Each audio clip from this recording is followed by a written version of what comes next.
কইতাছে গরিব বাপ, তুই তো জেল গেছত, এমন তো ক্ষেত করুন লাগে, অন ক্ষেত করবার লাগে অন রে বাপ আল মারবো কেডা? অন আল মারার লাগে দেখ বাদে কইতাছে এই ক্ষেতের চাষ করুন যেত না, এই ক্ষেত আল মারুন যেত না।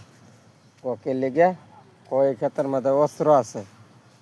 এইটা তার বাপের কইবার আগে এনতন কইছি, হওয়ার পরে পুলিশ গিয়ে কি করছে, এই কোন ক্ষেত অস্ত্র আছে তার বাইরে কইতেছে, হ্যাঁ কোন ক্ষেত অস্ত্র আছে, অস্ত্র গিয়ে কি করছে, মাড়ি সাড়ি পুলিশে খুঁজ দিয়ে শেষ করে দিছে। তখন তার বাপে যখন একটা সিডি ফাটাই দিল, তখন না এটা কইলো যে অস্ত্র আছে, এই ক্ষেত শ্বাস করুন দিত না। পরে কি করছে জানুন, এটা তার বাপের কইবার আগে পুলিশে শূন্য হাইরা পুলিশে মাড়ি সাড়ি খুঁজ দেয়া, মাটি সাটি খুঁজ দেয়া গিয়া দেহে অস্ত্র তো নাই। বাদে যখন শেষ করে পুলিশ আইসে গেল, আয়া কইছে তুই কইছ তো অস্ত্র আছে, সারা ক্ষেতের মধ্যে তো দেখলাম অস্ত্র নাই কে।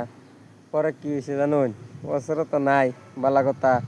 পরে কইতাছে করে বাপ এখন তো মাটি করে বাবা, মাটি তো এখন পুলিশে গিয়ে আলমারায় দিছেই, খুঁজে মুজে একটা করে বলছে এখন তোমার ধান লাগানির পালা, তুমি ধান লাগাই দাও। তে ভাই, যারা টেকনিক্যাল নলেজ মাথা আছে, যারা নলেজ কমন সেন্স আছে, তারা কতটুকু বুদ্ধি করে আইনের এই কামটা করতে দেখছুন। কি জেল বইয়া বইয়া হ্যাঁ বুদ্ধি করিয়া এই বুদ্ধি করে দিন তার মাড়ি আলমারা আলছে, খুদ দিয়ে করে আলছে। তার বাইরে করলো আল্লাহ তুমি ক্ষেত লাগাই লিতে পারো, বাদে একটা সিটি দিছে এই ক্ষেত বাদে করে আনলো।